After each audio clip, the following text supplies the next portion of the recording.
Bienvenue dans Source Ouverte, le podcast du SIGREF.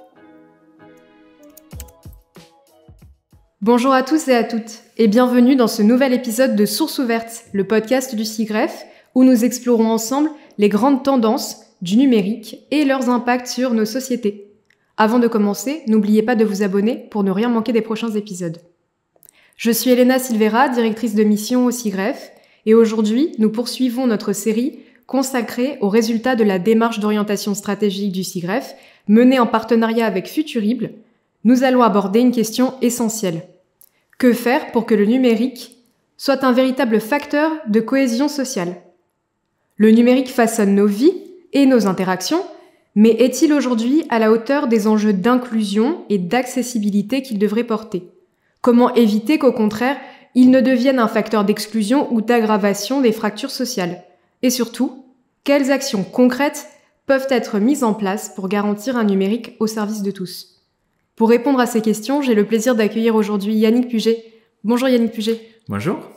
Merci d'être avec nous aujourd'hui. Vous êtes directeur des opérations et de l'expérience client chez IMSA, un organisme de protection sociale. IMSA, c'est une entité clé pour l'accès aux services numériques des citoyens. Et au SIGREF, vous animez également le groupe de travail accessibilité. Pour commencer, puis-je vous demander de vous présenter, de présenter votre rôle au sein de IMSA afin d'expliquer aux éditeurs votre lien avec l'inclusion numérique. Oui, alors IMSA, c'est l'informatique de la MSA, deuxième organisme de protection sociale en France, qui rassemble les exploitants agricoles, les salariés agricoles, et ainsi que des régimes spéciaux, des partenaires. Donc IMSA, c'est sa DSI rassemblée au sein d'un GIE, et j'ai la chance de pouvoir auprès du directeur général animer des sujets tels que la santé, le contrôle médical, le contrôle dentaire, les référentiels ou encore tous les sujets liés à la relation de service. Dans cette relation de service, on retrouve les sujets d'accessibilité numérique, d'inclusivité, dont on va sans doute parler, et on est forcément, à la fois au travers de notre caisse centrale comme au travers de nos caisses dans les territoires, on est confronté à ce sujet du numérique en territoire et de l'inclusion. Merci. Et est-ce que le domaine du numérique, selon vous, prend la bonne direction aujourd'hui en ce qui concerne l'inclusivité ? Est-ce qu'on est sur la bonne voie ? Oui, on est sur la bonne voie. Il faut dissocier en fait l'accès au numérique, et je pense que ces dernières années, au travers de la politique publique, au travers des actions des régions, des territoires, on a amené le numérique dans un maximum d'endroits sur le territoire national. Il subsiste en fait des zones blanches, mais qui sont beaucoup plus limitées qu'à une époque. Les technologies permettent cet accès numérique en mettant en place des solutions soit par satellite, soit ce qu'on appelle des bus numériques pour les territoires les plus reculés. En tout cas, il y a un vrai progrès sur la mise en place de solutions pour que le numérique soit accessible au plus grand nombre, à chacun des citoyens quelque part qui peuplent la France. Et vient après le sujet de l'inclusivité. Parce qu'en fait, une fois qu'on a mis en place l'accès au numérique, il faut que cet accès soit pour tous et que les services en ligne qui sont développés ou encore les services dans les France Services ou encore dans en fait, tout espace en fait public dans les territoires puisse permettre au plus grand nombre, et quel que soit le handicap, d'accéder à l'information et d'accéder aux démarches dans son quotidien. Merci beaucoup. Alors, dans le rapport d'orientation stratégique du SIGREF, ce dont on parle aujourd'hui, ce rapport d'orientation stratégique qu'on appelle le ROS, on a des scénarios alternatifs. Donc ça, c'est un exercice assez connu en prospective. Deux scénarios en particulier envisagent que les gouvernements et les entreprises jouent un rôle clé dans l'évolution du numérique et son impact sur la société. Alors, selon vous, quelles actions conjointes entre les acteurs publics et les acteurs privés sont essentielles pour renforcer la cohésion sociale à l'ère du numérique ? Alors, tout d'abord, dans les politiques publiques, on est en train, chaque organisme public est en train d'amener des services en ligne pour que un maximum de démarches puissent être faites au travers du numérique. Alors forcément, une fois qu'on a fait ça, il faut que ce soit le plus inclusif possible, puisque si ces démarches-là sont mises en place que ce soit sur Internet, sur mobile ou via des agences France Service, eh bien, il faut accompagner les Français vers l'usage de ces services en ligne. C'est là que l'accompagnement est clé. C'est là que les acteurs publics et les différents opérateurs, que ce soit France Travail, la NCT, que ce soit la MSA, le groupe La Poste, ou tous les acteurs en fait qui sont impliqués dans les France Services puissent intervenir et proposer un accompagnement humain cette fois-ci auprès des personnes qui n'ont pas forcément la facilité d'accès à ce numérique chez eux, ou en tout cas quand ils y ont accès, qui savent pas vraiment comment s'y prendre. Par exemple, réaliser des démarches pour l'obtention de documents liés à l'état civil, ou encore de démarches pour leur dossier retraite, ou encore pour de démarches pour déclarer les impôts. Enfin, toutes ces démarches publiques, finalement, on a besoin d'accompagnement humain. Par rapport et pour répondre à la deuxième partie de la question, les grands groupes et aussi les startups, chacun ont un rôle à jouer dans la mise en musique de cette démarche. Comment? C'est-à-dire que les grands groupes, ils sont très structurés. Ils ont souvent de la R&D et donc c'est de belles machines quelque part pour proposer de nouveaux services numériques qui peuvent être très complets dans leurs propositions, mais qui par construction, comme ils sont grands, n'ont pas capacité à tout adresser. Pourquoi je dis ça? C'est parce que si on est dans un organisme public, on va être quelque part objectivé sur la mise en place de législation. Si on est un organisme privé, on a des objectifs business aussi à assumer. Et tous ces grands groupes, quelque part, qu'ils soient publics ou privés, n'ont peut-être pas la capacité de tout traiter sous l'angle de la cohésion sociale. Et pour cela, c'est là que je pense que les startups ont un rôle à jouer. Tout l'écosystème French Tech et tout l'écosystème des startups peuvent apporter une réponse et des réponses très concrètes dans les territoires et qui sont complémentaires finalement avec ce que les grands groupes et les organismes publics peuvent mettre en place.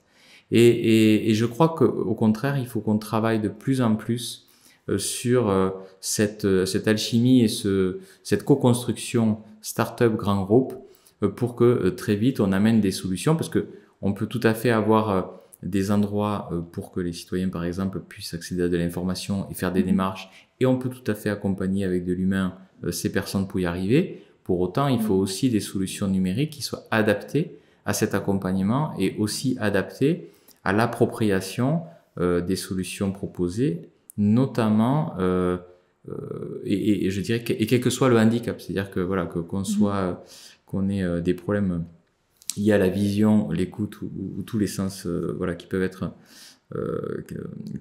source de handicap, et bien que ces gens-là puissent accéder assez facilement à des solutions pour leur quotidien.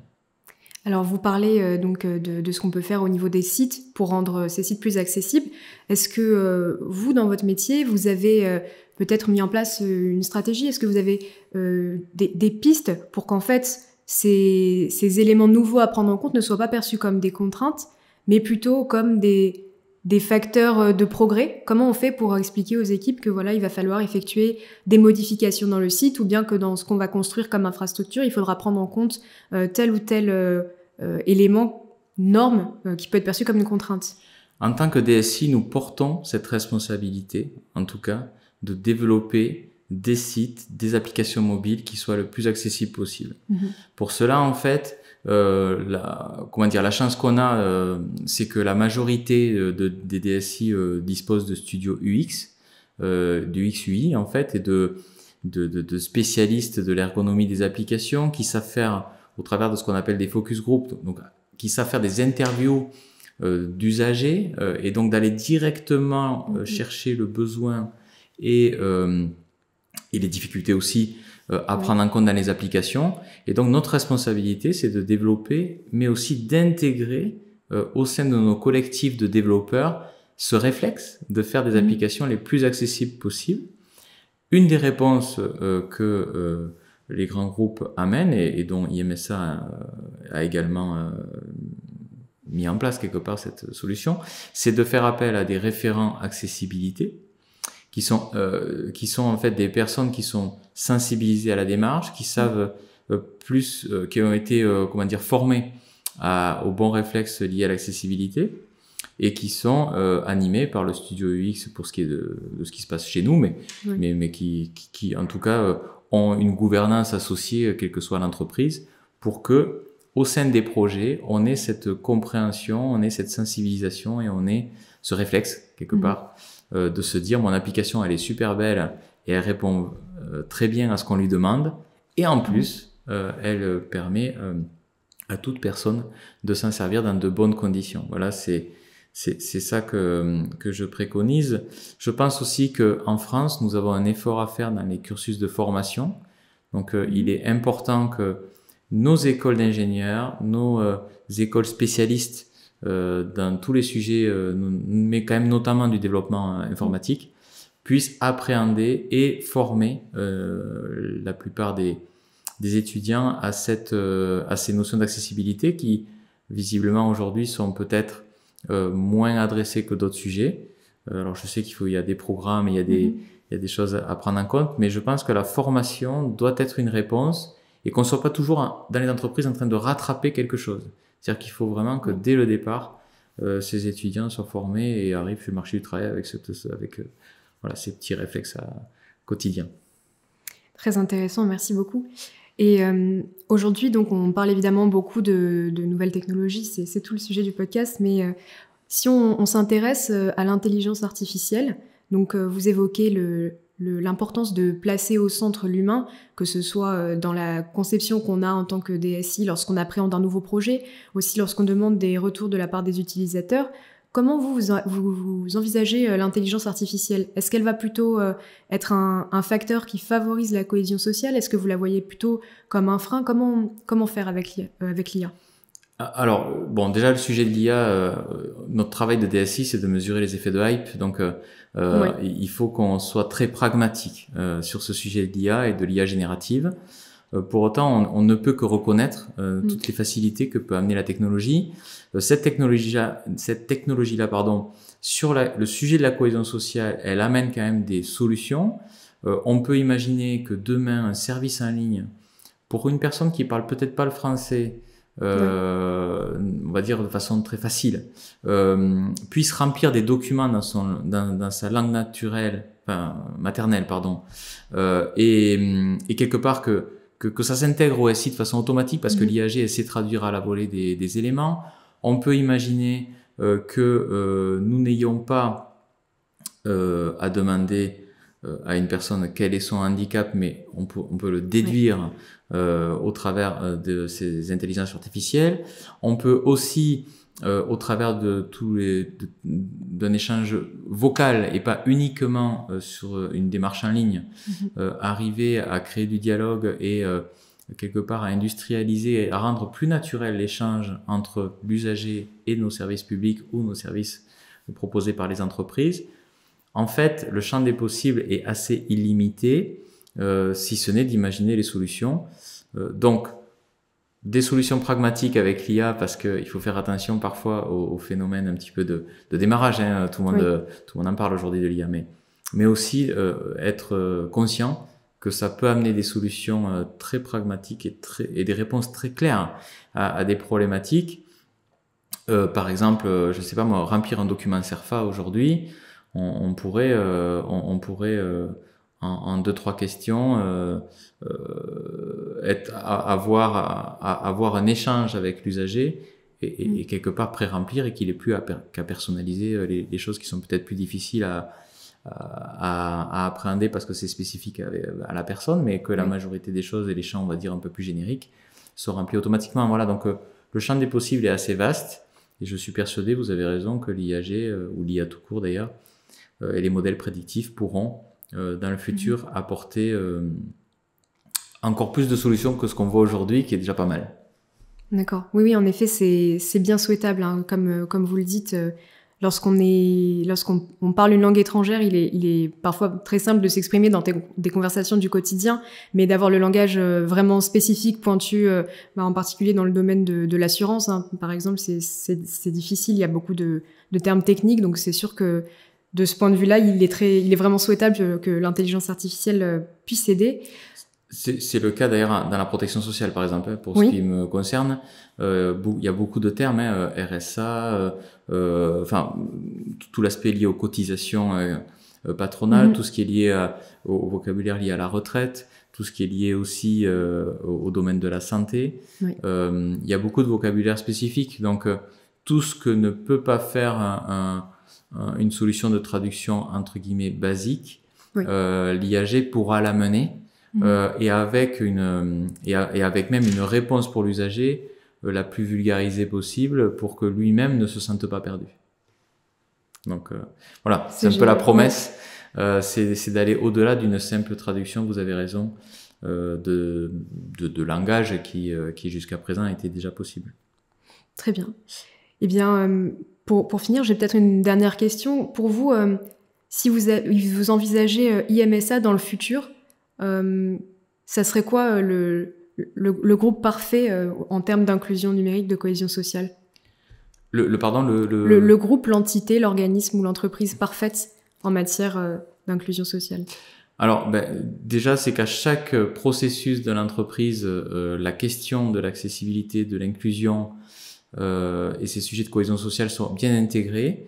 Je pense qu'on a besoin d'évoluer sous l'angle sociétal dans les entreprises, même si on constate que beaucoup ont pris la mesure de ce qui nous attend dans le futur, et c'est des aspects qui sont vraiment, si on veut progresser en France, c'est des aspects qui sont très importants à prendre en compte. C'est des équipes informatiques qui sont pleinement formées à ces questions-là. Parce que quand elles vont être formées sous l'angle technique, mais elles vont être aussi formées sous l'angle fonctionnel, c'est-à-dire que dans l'expérience que vit l'usager, dans l'accès au numérique et l'accès aux services publics pour ce qui nous concerne, en tout cas dans son quotidien.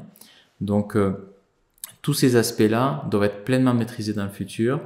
Les technologies vont nous permettre de l'adresser pleinement également, et donc c'est une belle alchimie entre de l'humain, parce qu'il faut jamais oublier l'humain dans l'histoire, et des technologies pour que le sujet de la cohésion sociale, finalement, on n'ait même plus besoin d'en parler puisqu'elle sera de fait naturelle dans tous nos territoires.